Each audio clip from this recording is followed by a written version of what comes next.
Yo, what is going on, guys? It is Screwball Toy Hunts back here with another Marvel Legends discussion video for you guys today.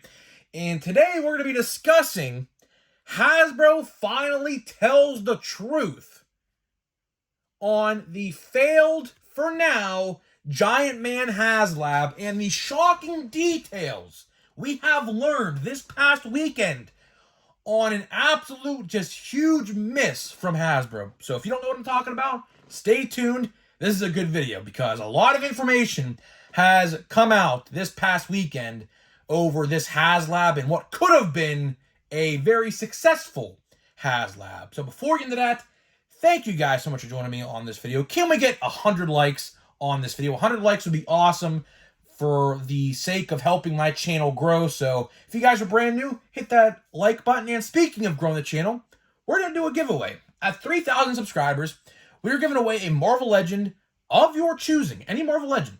That's, of course, new. Not something like a lot of money, of course. So in order to win, you have to be subscribed, like this video, turn on the post notifications, and last but not least, leave a comment in the comment section on who or what your favorite memory of all time with Marvel Legends is as a Marvel Legends collector. And I'll pick the winner once we hit 3,000 subscribers. So there's that. So thank you guys so much for joining me. Let's get into it. So, of course, we are accompanied today by the Scott Lang version of the Ant-Man. This was a Target exclusive that you can't find no more.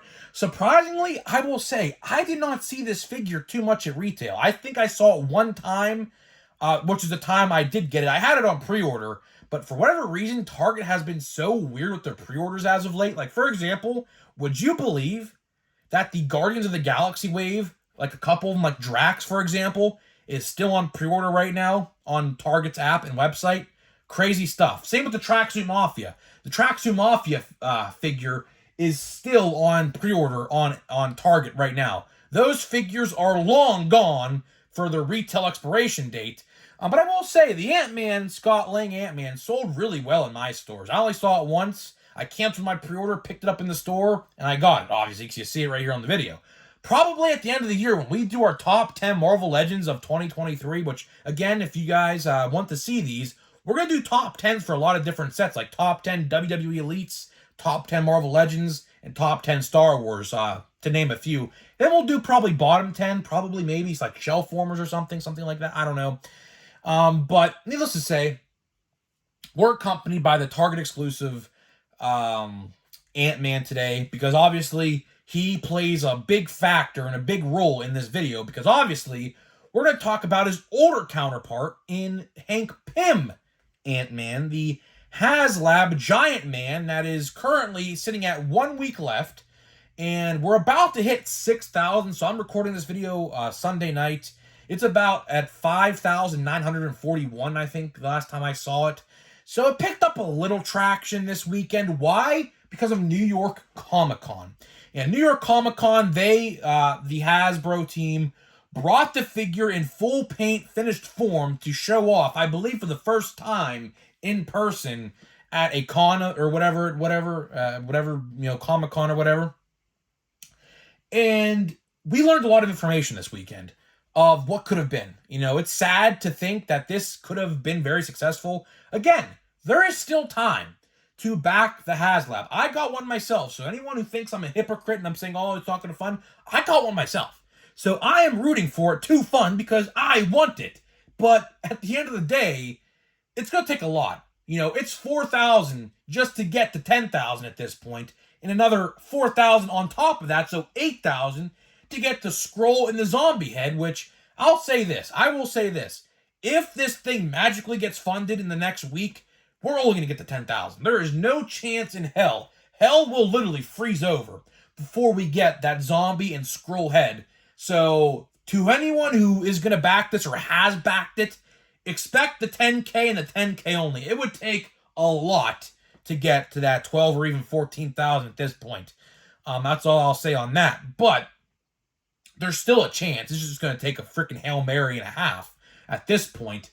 But we learned some valuable information. We learned some pretty valuable information this weekend at Comic-Con. So, of course, you know, when you're in Comic-Con and you're seeing the development team right there in front of you, you know, people are going to ask questions, you know, and they're going to answer them because they don't want to be rude to you, or at least give you some sort of answer, right?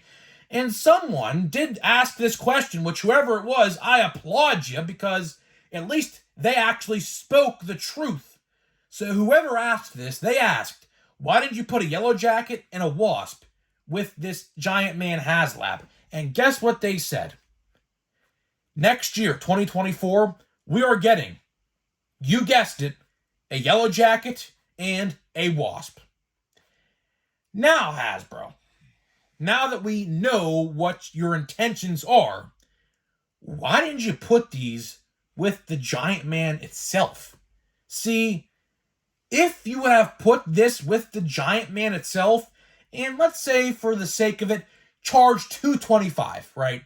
You know, charge $225, you know, $12,000, you get the Yellowjacket because he's the least desirable out of the two. And then at $14,000, you put the Wasp because everyone wants the Wasp because it clearly fits hand in hand with the Haslab.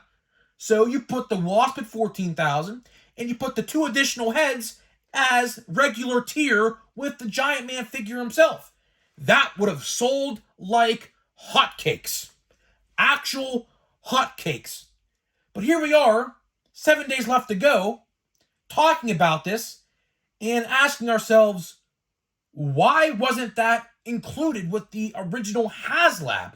You see, sure, any company wants to make money.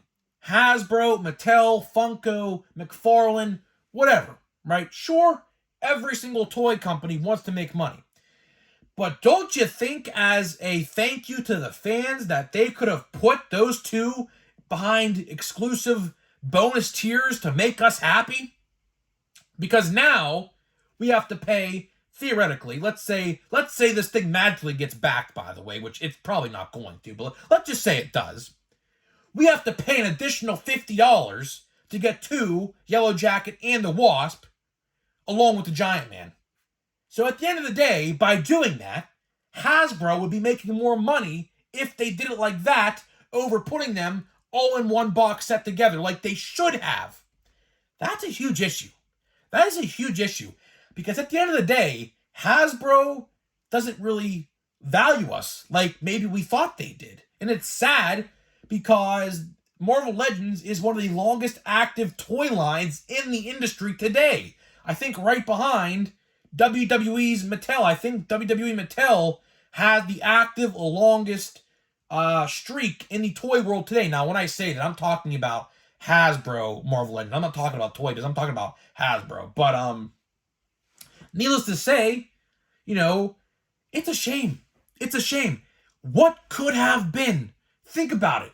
What could have been if they actually would have did the right thing and give us those three in one box set, maybe charge a little over $200. It wouldn't be too much more over $200, and call it a day. You get the three different heads, plus different face sculpts, and at $12,000, you got the Yellowjacket, and at $14,000, you got the Wasp.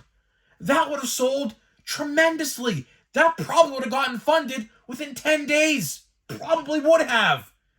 But here we are talking the exact opposite of what could have been.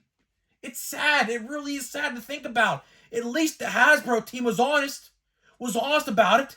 So it looks like next year we're going to get a Yellowjacket and a Wasp retro carded figure. Maybe a 2-pack, maybe single carded figures. I don't know. But it sucks because now we're not going to have a Giant Man to go along with the Yellowjacket and the Wasp, which is a huge, and I emphasize, huge miss on Hasbro. This is probably one of the biggest Hasbro, or as people like to call it, Haslo. I've seen that in my comment section quite a few times. This is probably the biggest Haslo moment in company history. Probably one of them. Because you would have thought that they would have did that as a thank you to the fans who put them in the position that they are in today as one of the most successful toy lines in the industry. Probably the most successful toy line in the industry today. Probably. And like I said a couple videos ago, they didn't have to put the definitive looks in the backing, right? They didn't have to put the blue Wasp in the packaging. They could have done a complete different look. And then next year, announce the 2 retro carded figures. The ones that, are definitive. Because, believe it or not, Yellowjacket, I don't know for certain, but I know for real certain that the Wasp has multiple comic looks accurate to when that Giant Man is accurate in the comic books. So you think that they would have done something like that to entice fans to buy this set. But here we are, 7 days left to go, 4,000 minimum needed to get the base tier, and then 8,000 to get the 14,000 tier. So, at the end of the day, to wrap this video up, it's looking pretty uncertain. It is. It's not looking good. I wish I wasn't saying that because I wanted this figure badly, but I guess, hey, if we can't get a Giant Man, I guess the Amazon exclusive Hank Pym Avengers, West Coast Avengers 5-pack Hank Pym is going to have to suffice. It's going to have to. Because at the end of the day, that's probably the best Hank Pym we got. And of course, this is Scott Lang, so you can have both Ant-Mans on your shelf at one time, and it wouldn't matter, right? Because they're 2 different characters. So it's sad. It really is sad. I can't even believe, when we did our first video, and I guess the next time we'll talk about this is probably next Monday when it ends. I don't know what time it ends exactly, but we might maybe even do a live stream. If that's something you guys maybe want to see, I will do a live stream, maybe on the last hour of the funding project to see if it actually gets done, which, it could be done by then. It could not. We don't know. We'll have to wait and see how the cards play out. But, it's sad because the first time we talked about this, the first day it came out, 4,000 people backed this thing in literally an hour and a half. And here we are, literally 30 days later, 35, I think, days later now, 36 days later, and it only moved 1.6K after those last 35-ish days. So, I don't know, man. I don't know. This is definitely a huge miss on Hasbro. The fact that they're going to give us retro carded Yellowjacket and retro carded Wasp next year to I guess, add on to this Giant Man they thought was going to get funded like a slam dunk. I don't know. I think a lot of things went wrong. The size, I saw a lot of people saying it was too big. 24-inch, a 2-foot tall action figure. A lot of people might not have shelf space for that. For a fact, I don't know where I'd put it, to be honest with you. I truly do not know. I have some Billy bookshelf cases. I'd probably have to put it on the top of there, in a kneeling position, how they display it on the official website, in that kneeling position or something. I don't know exactly how I would do it. Maybe put it on the side, maybe put it on the ground. I don't know how I would do it. But a lot of people were saying that's just too big and it's too bland. At the end of the day, what they really could have done if they really wanted to, they could have probably made this a 12-inch figure, probably, or a 15, maybe a deluxe figure of some sort, or a big Build-A-Figure of some sort, and probably made it a Build-A-Figure or something like that. I don't know. They probably could have done that, because I do see a lot of people are saying that it's too big to scale, which, it could be. I don't know. Obviously, it's just up to your, liking, I guess, if you think it's too big or not. But it's definitely interesting. It's sad that it's not going to get done, but it is what it is, man. What can I say? We tried. I don't know. Just the fact that they admitted that, the fact that they just admitted it, that they're actually doing that next year, is kind of a big slap in the face to us hardcore fans, to be honest with you. But again, it is what it is. At the end of the day, they make the decisions. We don't. We can only voice our opinions like we are right now. So, guys, let me know what you think, and I'll see you guys in the next video.